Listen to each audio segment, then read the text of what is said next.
Hello, my name is Kaija Freborg, and for the recording, I just want to recognize that Kathleen Clark is also here with us today. Hello. Could you please introduce yourself for the recording? Katherine Baumgartner. Thank you for joining us today in this oral history project. Before we begin, I would like to confirm that you consent to being interviewed and having that interview recording stored at Augsburg University, which we will make available to the public. I do. Great. So to get us started, can you tell us about yourself, such as where did you grow up and who do you call family?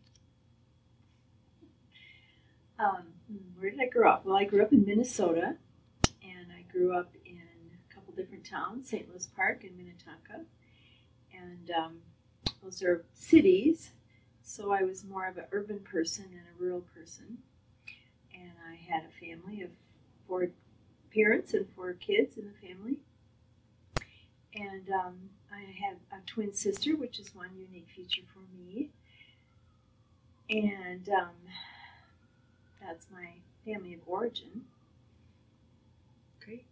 What led you to want to be a nurse? I think I had a really deep caring for just people, very young in my life. Even as a child, I think I had that. And I don't know where that was born in me, but it was born in me somehow. It might have been from my very caring parents, but I knew that a long time. Can you tell us about your educational background? Well, let's see. I went to high school at Hopkins High School. I went to college at Mankato State University, and I majored in nursing and got my BSN. And that's important because my mother was very clear that I needed to go to college and to be nursing and get that degree versus going through it. At that time, there were 3-year programs and 2-year programs, and she said, absolutely not. You need a college degree. And so I was always grateful that she made that clear for her expectations, and I didn't know any better, so of course I listened to her. After that, I worked for many years, and then eventually came back into a decision to go back to college, and so I came to Augsburg University, at that time Augsburg College, to major in Transcultural Nursing and get my master's degree, and that was a very big decision on my part because I felt I wasn't sure I could do a master's degree, and then I decided I could. Mm-hmm. And I was very drawn to the unique program of transcultural nursing. At that time, Bev Nielsen was the department chair, and she was very inspiring about that idea of what does it mean to really work across multiple cultures and populations and people from many different classes and different circumstances. That really appealed to me. So I came and got my master's degree here at Augsburg College. And then as soon as I graduated, I was invited by the then chair, Cheryl Mooning, to come and teach in the nursing department. And I taught for a few years, and then was also very much engaged in the first DNP TCN program, the Doctor of Nursing Practice in Transcultural Nursing, and I was part of that first cohort and graduated with my DNP in 2011. What year did you start here, and what do you remember about the department when you started? What year did I start? I think I started in 2005. What do I remember about it? I think I remember several things. As a brand new faculty, I also had a nursing job in another organization, so 2 jobs. I remember feeling overwhelmed, of course, that there was a lot to learn and ramp up my skills quickly. I remember there was just enormous commitment and compassion and hard workers. That the nursing department was composed of women, all women who were completely committed to nursing and to the vision for social justice and as well as transcultural nursing. That was very clear.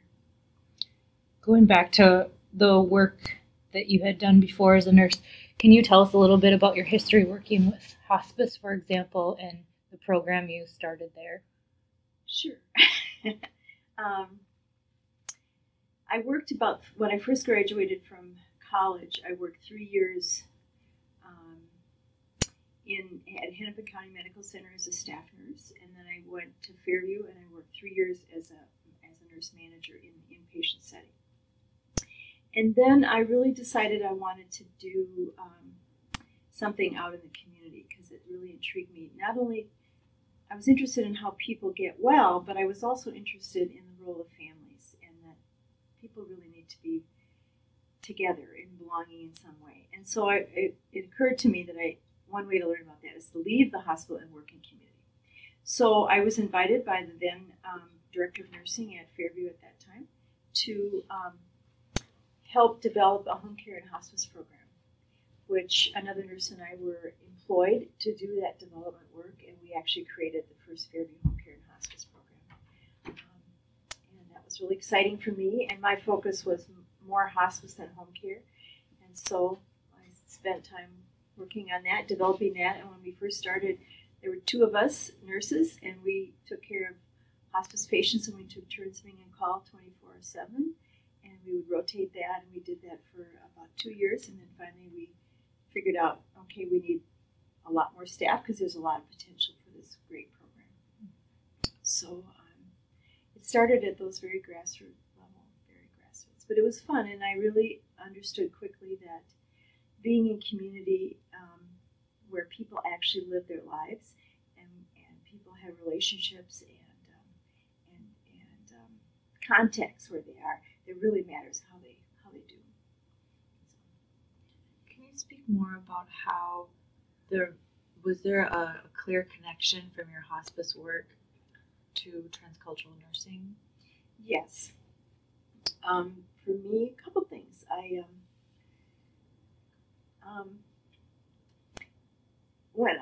First of all, I worked in Minneapolis and at Fairview, and that was Minnesota, and we tended to have a population when I worked in home care and hospice that tended to be Caucasian and sort of middle class or maybe lower middle class. But there was a lot of homogeneous populations that I worked with.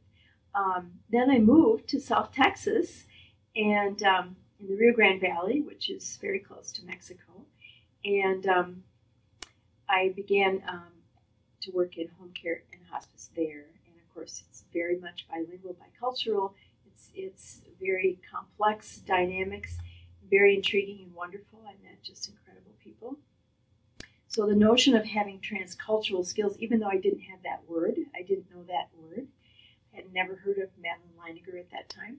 I didn't know that there was a whole body of knowledge related to this particular kind of nursing. What I knew is that it's very interesting and very challenging to work across cultural belief systems and working across language. And I was very in love with all that. It was fun and interesting and difficult and worth doing.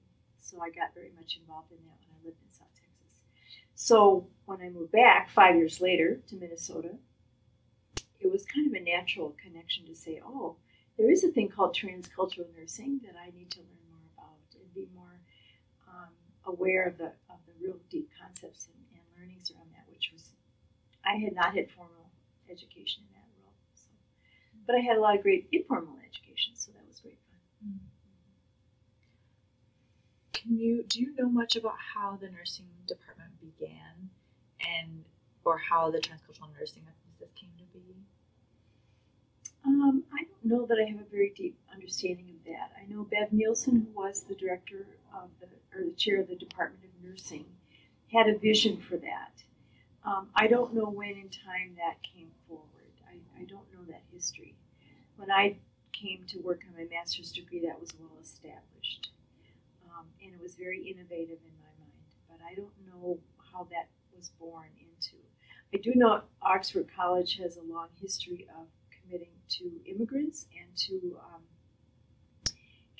commitment to social justice issues and really paying attention to the social dynamics that keep people engaged in society or marginalized people. And Augsburg has that tradition, and I think that the nursing department also has aligned with that early on, which I was very drawn to by coming here. So.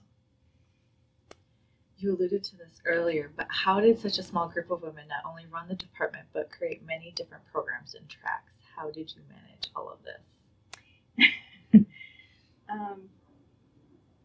There were many days when I don't know how we managed all that. I think there's just tremendous commitment. I think people are called to this work, so it's not just a job. And it's very clear very quickly that people in the department are called to do this work. So of course they do more, spend more time, have more commitments, go the extra mile every day because of that deep calling. So that's how it happened. What kept you here? Same thing, the calling. Yeah. It's very inspiring. Of course, we have amazing students, and they're inspiring and teach you a lot, as well as our colleagues. Our colleagues, especially in the nursing department, but in the larger community at Augsburg, there's a lot of very gifted and wise people here that inspire you, all of us to do the work we're called to do. What courses did you primarily teach? Well, when I first came to Augsburg, I was the BSN director in the Minneapolis campus, and so that meant that I taught a lot of the undergraduate courses, of which I think there's still 7. I think I taught all of them except the leadership ones. So the trends class, the communications class, the family class, I'm going to forget them now because it was a while ago. But I taught really all the BSN baccalaureate level classes when I first came over a period of some years, as well as supervising and supporting the faculty that were in that program, as well as advising students and curriculum development, evaluation, all that stuff. And then I also started eventually moving into some of the graduate programs, and then in that one I taught Transcultural Nursing course for many years, the Politics of Healthcare course for many years. And then as we moved into the DNP, the doctoral program, then I began to teach or co-teach some of those courses, the cosmology class and the class on what? Making room at the table. Is that the one? Okay, thank you. So across all the programs, eventually across all the programs. I never have taught though in the FNP program because I'm not a family nurse practitioner, so that's one of the programs that's offered here that I do not teach, and I have not at the time. What was your most memorable teaching experience? Oh, that's a really hard one.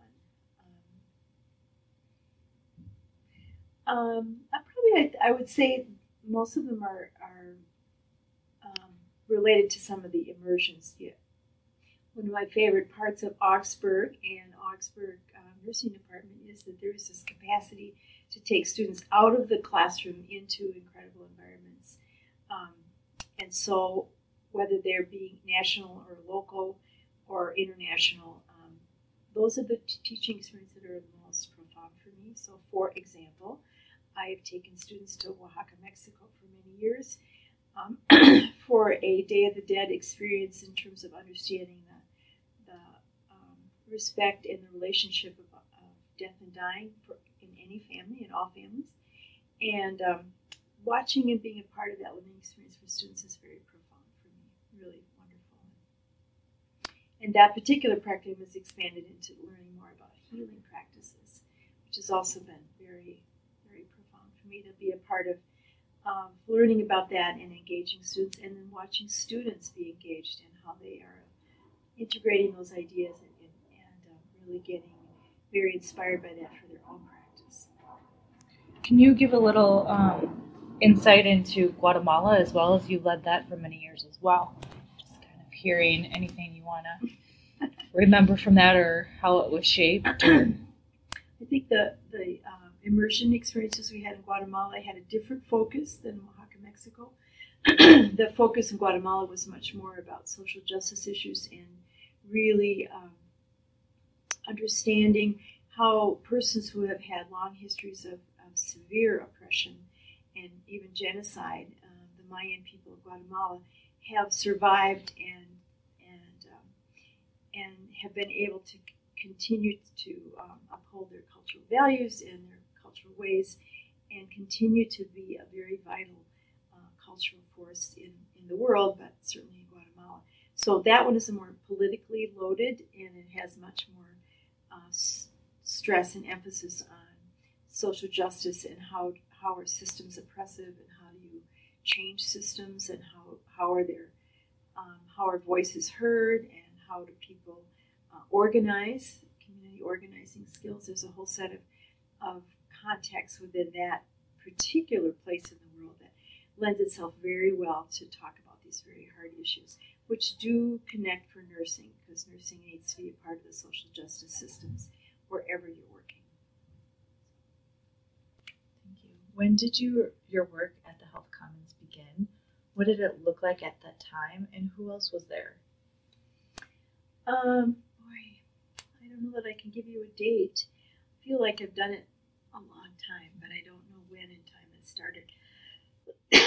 When I first started working, Ruth Ennisfed was leading that with Linda Holt, was another faculty, and those two women, even though the Health Commons was started by Bev Nielsen, Ruth were really the people who were organizing that and attending to the weekly work of that. And somewhere along the line, we started bringing students down there, and I began to join that effort. But I wasn't formally in a role there. I would just be with students. I can't remember what year I started coming down there on a regular basis. It might have been after Ruth retired, but I can't remember right this minute. But then there was a point in time when Ruth and Linda retired, and then Ruth retired, and then I was more consistently present there.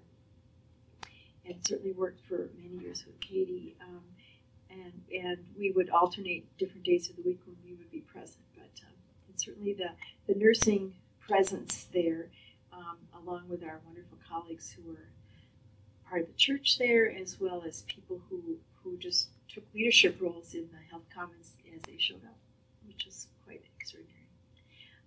There was more than one location. The place, the literal context, the space of that Health Commons has had many different faces. And I think when I first came there, it was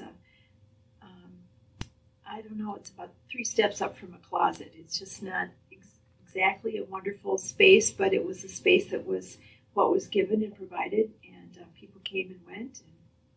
And I remember it being rather crowded and very little space for people who wanted to come and visit. There was little space for them literally to be. They had to stand in the hallway, and so it didn't have the same kind of feel of hospitality that eventually we got a little bit larger space, and then we could actually have coffee, and we could have a little table, and that shifted some of the context and the environment to make it, I felt, more hospitable and more welcoming as a place just to be, not necessarily to get something in terms of socks and those things, which are all fine too, but there's more to it than just coming and picking up something and leaving. I think the space that got to be more hospitable was this wonderful welcoming space, so people could come and have a conversation and just kind of be there for a while. And I thought that was very powerful. I'm just glad that happened. Besides the change in space, was there any other significant changes that come to mind when you think about when you first started there to now? I guess I'd have to say that I think we got more clear about what our care model was, would be the change I would say. I mean, I think there's always was an intention to be welcoming and supportive to people who are living in the margins, but the DNP class that I was proudly a part of began to articulate and visualize the care model in a way that was just an evolution of great thinking from Ruth and Linda. But we actually created a visual model and gave some more language around it. And I think that was helpful in terms of clarifying what more can this be and how can we share this model with the public. And we literally put it up on the wall, and we really began to talk about it more. And with our students who would come, all the BSN students had experiences down there, and then started some of the master's students. I think it gave us a more of a grounding vision for the work, and I actually felt like it was very helpful. And that I think it gave a more of a sense that this is also called work, and it's not easy to do this work, and we have to really be thinking about the theories and the ideas, the concepts around what does it mean to be hospitable, what does it mean to be non-judging? What does it mean to have mutuality? These are very profound ideas that are drawn into that model that are not common language in most conversations. And so for us to have that model and then introduce that to our students and introduce it to anybody who walks in that room, I thought was very transforming. I think it helped to say loudly, we're here because we all need to be in our relationship with one another to promote our own health and the health of everyone. I really appreciated that. It was very helpful to me personally, working there. You were one of many visionaries behind the development of the model for the Health Commons. Can you tell us about the process of creating the model and explain it from your point of view? Let's see now. I think the process, again, we're standing on the shoulders of great thinkers and workers, with Ruth especially, but I think part of the evolution of the model is living it and being in those spaces and working with people who are on the margins. That's not an easy world to understand. And coming from education and privilege, it's hard for me to understand what it's like to not know where someone's sleeping tonight. So it's not something simple to get to that understanding. And for me, one of the big key concepts in the model is mutuality, and the understanding of my health is related to your health is really a profound idea, and not easily seen in many healthcare settings. So it was quite radical to put that in that setting and then live that out. And part of the evolution of the model is living it out and actually being in presence with people who are coming and going and having all sorts of complicated life circumstances, most of which we don't know, and still being open to hearing and listening to what people's struggles are, and is also what people's skills are in survival. And there's profound skills that people are bringing with them every day when they come to see you at the Health Commons. They already have navigated a hard set of things to get there, and I love learning about that because that helps my mutuality. I need some of those skills too, and so it's actually quite what's the word? I just keep thinking the word profound, but it's just quite inspiring, I guess, to be in the presence of people who have a different worldview and a different life experience, and we still can find common ground, and we still can work together. Accompaniment is another big idea in that model, and the notion of walking alongside of people, knowing full well that you can't know what they're really dealing with, but you can support and you can encourage and you can appreciate the walk. And I think that's another profound concept in the model as accompaniment, which I think it belongs in that model, and I think it's a skill that I hope all nurses have. What would you want nurses to know most about practicing from this framework? I think maybe starting from a place of non-judgment and starting from a place of acceptance and just openness, that you're open to learning the stories, you're open to hearing people wherever they're at, and that you're open to knowing that the mutuality of our life circumstance is a good place to start. What were the typical health concerns you encountered when caring for participants at the Health Commons? I think it would vary quite a bit. I think there was kind of quite a range, that it could go from relatively simple needs, in the sense I need some simple hygiene supplies, or I really do need some new socks, that can sound simple but can be quite essential, and that need can be met, and there can be a smile exchanged, and that's a lot right there. I think other times there's a need for much more storytelling and sharing, and sort of space to do that and feel safe and just kind of heard. And nursing, creating space for that is really quite beautiful. So some people who would visit there would have a need for that space and time, and others not. Or it would vary depending. You may see the same person 5 times in a row, and then the 4th time or 5th time they actually do want to talk to you. So you don't know if those other times before you helped set the stage for that comfort.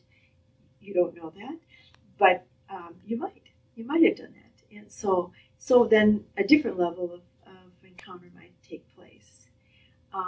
We certainly had people come to the Health Commons who actually had a more emergent need, where they really did need first aid, or they needed a referral, like right now, for something else to take place. And I think it was important that the Health Commons offers a way to help that happen too, that people feel safe to come there, and they're not going to be judged for whatever it is they're worried about, and that maybe we can accompany or even do some advocacy if people need something in short order, which did not happen all that often, but it certainly did happen.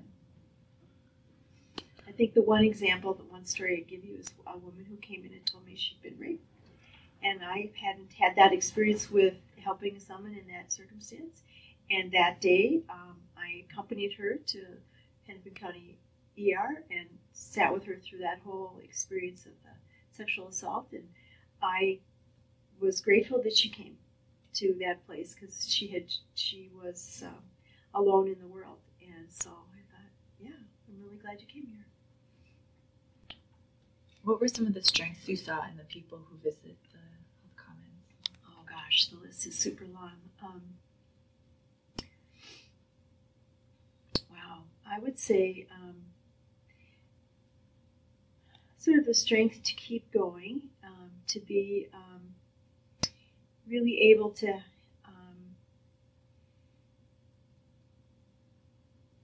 have a vision for themselves enough to say that I'm not going to give up.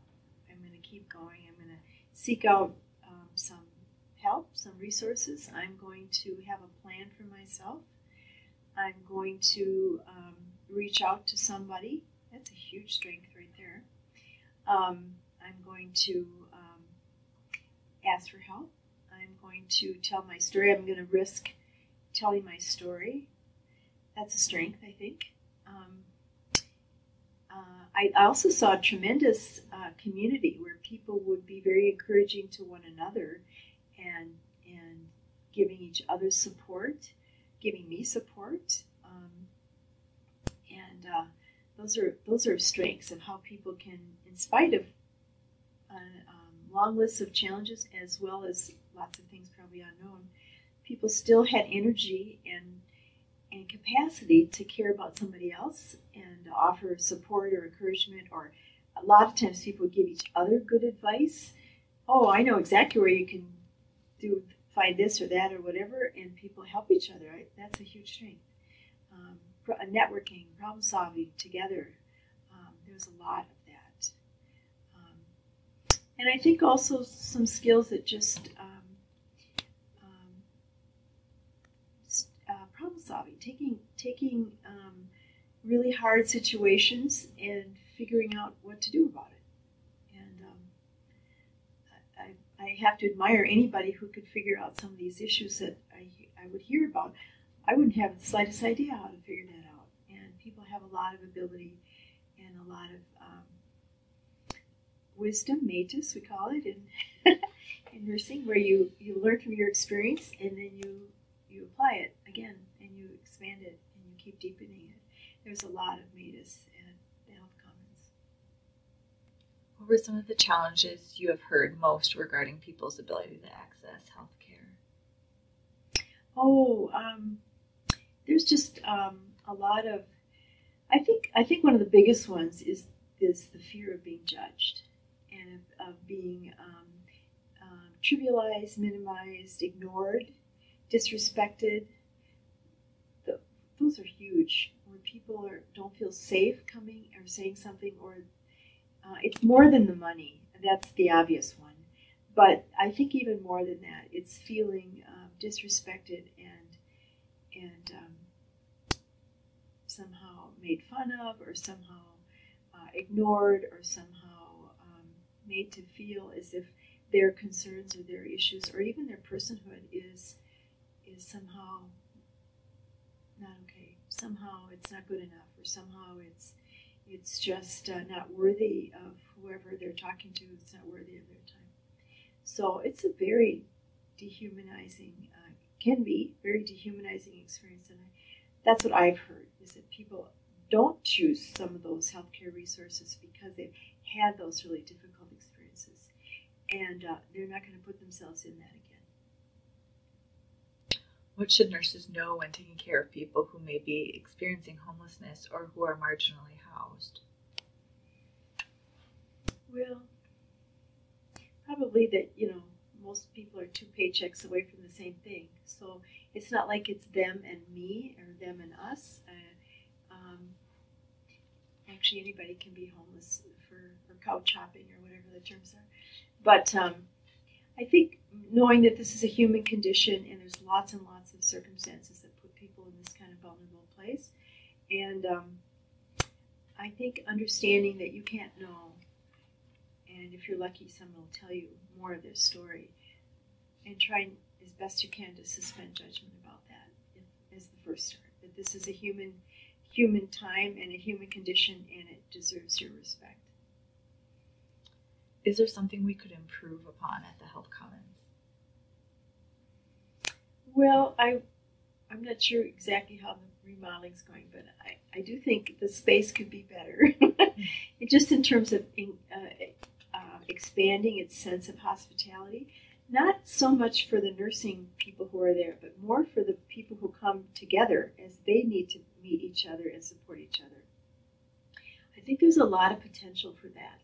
And part of my reason for saying that is that when some years back there was a women's group, and the women would get together, and I was always astounded at the kind of special information they would share with each other about life and how you get along with stuff, and with certain people or certain organizations or a certain way you navigate things. There was just this tremendous sense of safety in that space to share that information. I really liked that, and I thought, wow, could that get different and better? And could there be more of that opportunity, not only for women but certainly for men too? I think people get too isolated, and some of that is fear, and they're not sure who to trust and all of that. But I wonder if the Health Commons could also facilitate or advocate for greater spaces for people to create more community. Because I'm a big believer that health is membership and health is community. And the more we can create that in a way that's really positive and non-judgmental, but a safe space for people to work out things, I think that would be a great addition. And I don't know what the new space is going to look like. It's evolving, I know, but that's what I would hope for that. What do you think the Health Commons should look like 20 years from now? I don't have the slightest idea. I can't even imagine right now, given our worrisome political environment. What I don't know is, will people care? Will the people who are marginalized, even that population, grow? Will people have a heart for that, or any compassion for people who are on the edge of society? I can't even imagine right now. I'm hopeful. I'm always hopeful. So, and Minnesota has a pretty long history of being compassionate and caring about the human condition. So I'm hoping that there will be something called the Health Commons. I believe there will always be marginalization of people. I think that's part of our human condition, I'm afraid. But I don't know. I don't know the answer to that. I don't see it as anything that I'd want as more of a medical model clinic. I don't see that. I do see it as a place maybe for learning and practicing and supporting one another in greater sense of well-being. But I don't see it as any kind of Western medical clinic thing. I don't see that at all. I like the idea of continuing with a strong model of hospitality. I think that's really foundational to health, so I would want that. What would your advice be to future or current faculty in the nursing department? Well, I would wish 100% of the nursing faculty at Augsburg University spend time at the Health Commons, because the lessons there are so profound and the teachers there are so profound. So I would feel sad that any faculty would miss that, and that they wouldn't take advantage of not only looking at the model that's there, the care model that's there, but actually seeing it in action and being a part of living it. I would want that for 100% of the faculty and the adjunct faculty, all of them. And then I think it helps put that commitment deeper in everybody's soul in the nursing department, because it's really a lived commitment, and I think it helps. It'll seep into more and more of our curriculum, and in the way that we support nurses to be really citizen nurses as people, agents of social change. I think nurses need to know more about marginalized populations, and they're all over the place, but sometimes it's easy to walk right by them. So, yeah. One question I have is related to the 150th anniversary coming up in 2019. There's a lot of questions around how we're living out our mission, and also who are we and what should we be thinking about changing or holding on to as we move forward, as being, I guess the term I would use is authentically Augsburg. Like what would be your call for action to all of us to hold on to in these times of change as well as celebration? So what would kind of your reaction be to how nursing's uplifting the model or the mission of the college, and what would be your call for us to hold on to related to who we are, our identity? Well,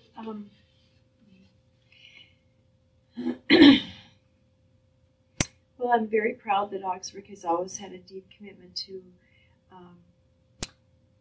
the urban setting, the immigrant journey, and the notion of living out a set of principles and faith traditions. I think those are really strong. I hope they always last at Augsburg.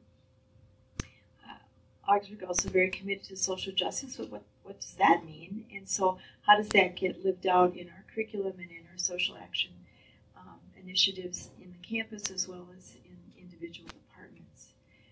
I think our nursing departments had some engagement in that in terms of the citizen nurse idea. I think it's a very strong idea, and I think we haven't gone very far with it yet.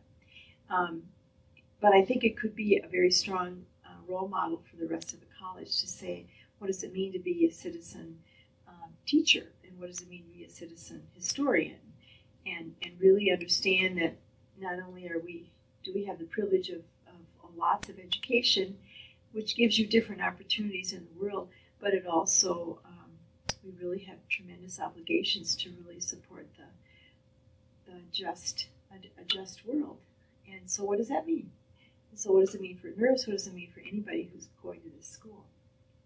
And I think the college can get even more engaged I think we've done a lot of great things, but I think even more engaged, because our political environment is really asking us to be unengaged and be really uninformed, and not at all pushing for some of the social justice issues that we care about. So that means we have to respond to that. We have to be more organized, and we have to be more systematic, and we really have to have voices heard by departments, by the whole college. I know there was a English professor here that's going to be deported. I think that's outrageous, and I know there's been certainly a response from Augsburg College, but why aren't there thousands of students upset about that versus several hundred? So I'm just curious about how that's going to happen, and I feel like that's an important calling. This college has got a great history of being very much engaged in many issues that are foundational to this country, I think. And I think it can just keep getting stronger and stronger.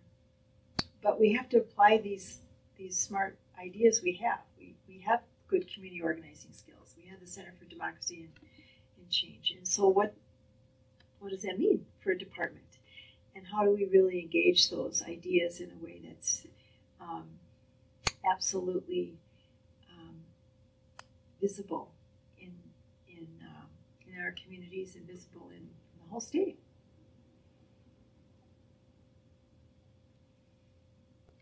I don't have any other questions. Thank you for your time, and this was beautiful. It was important. It uplifted so many things that not only I was hoping you would, but I learned so much too. So thank you. It's my privilege. I appreciated the conversation. Thank you. Yeah. So we're back. We're going to have a second little addition here to Katherine Baumgartner's oral history. One thing that we kind of wanted to highlight was a couple things that Katherine wanted to elaborate a little bit more on. So, Katherine, I think you wanted to add a little bit more about the model of practice at the Health Commons. So, could you share with us what was on your mind? So the care model that emerged in the Health Commons was several years ago, and was really, as I had already said, was really built from the brilliant work of Ruth Ennisfed with support from Linda Holt. But the four components of it that are so really amazing have to do with the acknowledging the need of people who come to the Health Commons for support, attending to the struggle, affirming strengths, and accompaniment. And those large components of the care model were really lived out every single day that I worked there. And just a couple comments about that, acknowledging the need. People come there because something is drawing them there, and sometimes it's very obvious and clear, and sometimes it's not at all clear, and people still come. And so we just know there's something that people are wanting in that space and in those relationships, and so they come. So we acknowledge that something is there.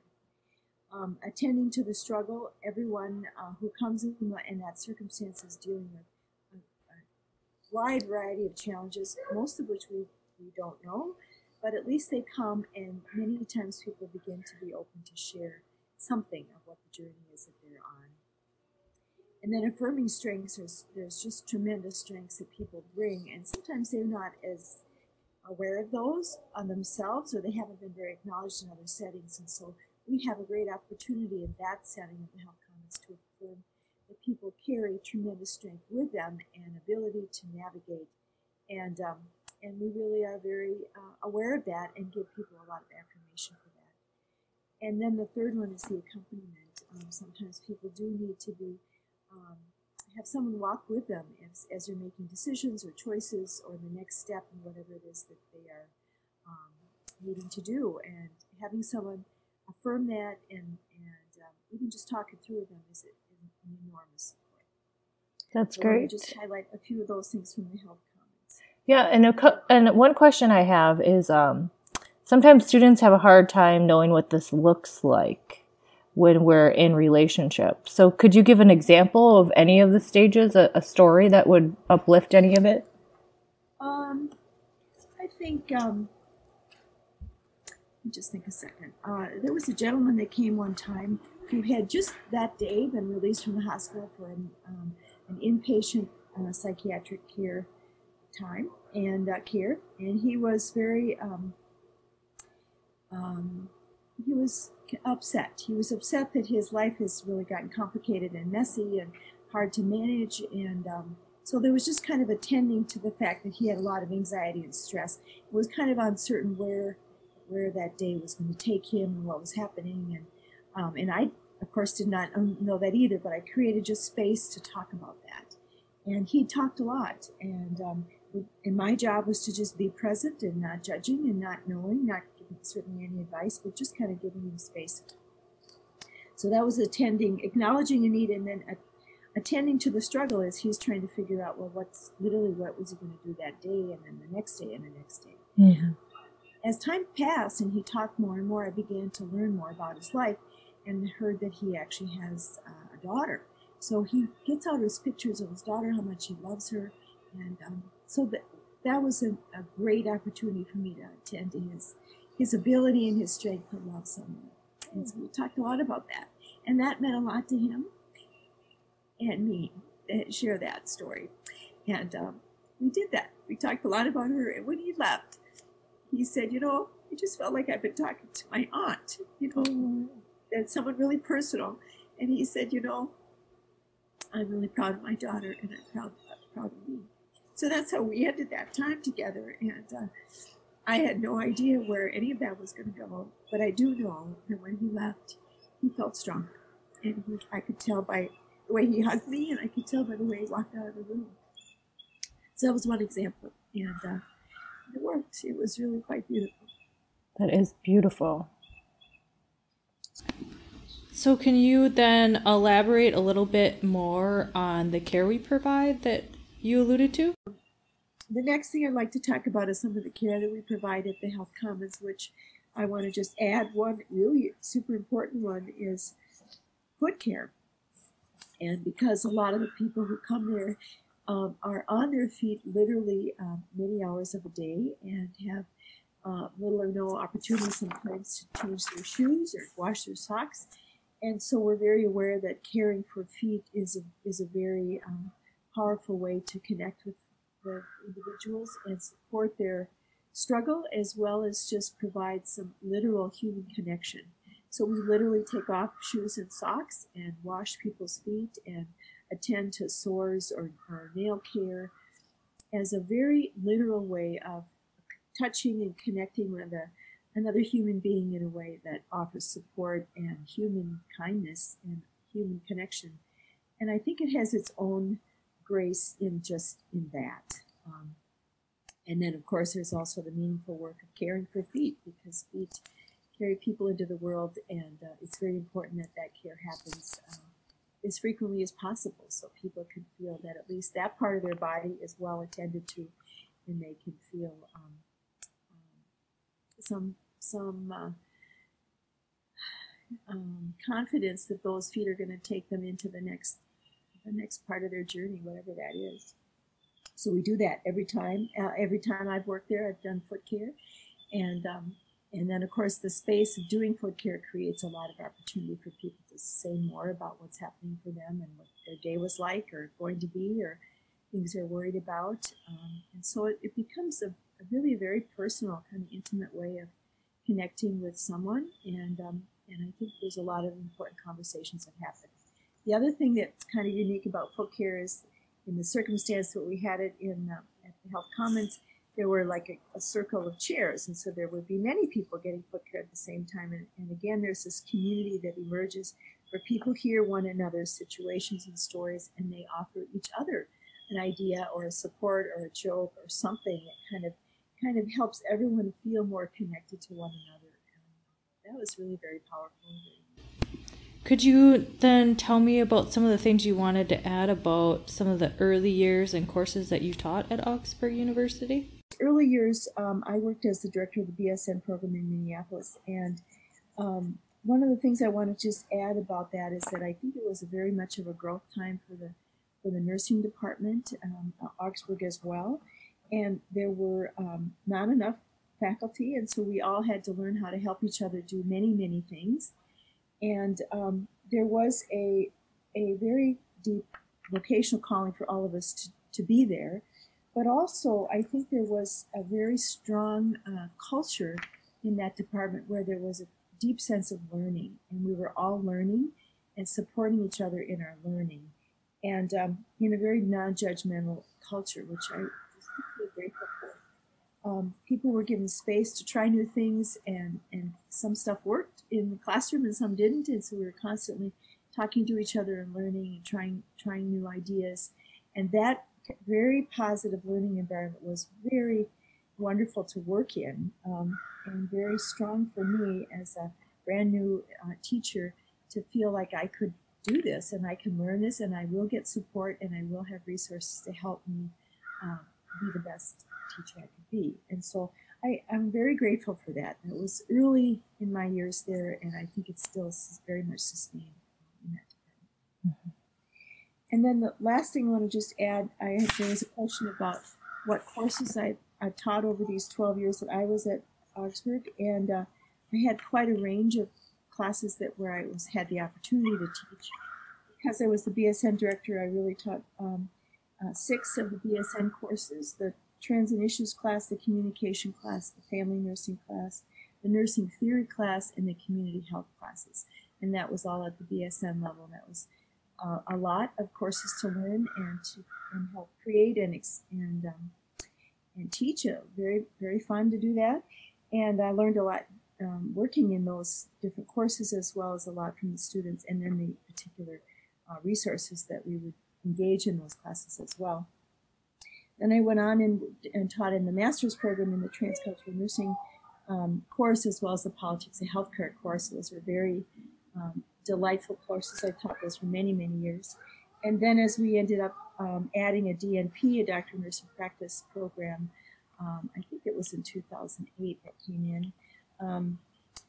I taught eventually, after I got my doctorate, then I eventually taught in the 800 class, which was the Practice, Wisdom, and Evidence class, 802, Making Room at the Table, and 803, the Transcultural Cosmology. So I have been very blessed to have such a wide range of opportunities to learn a variety of classes with a variety of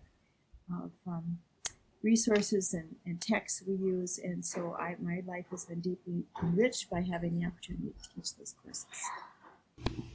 Well, thank you so much for those additions, Katherine. They were very insightful, and this oral history has been just very enriching and will tell stories for years to come. So I appreciate your time.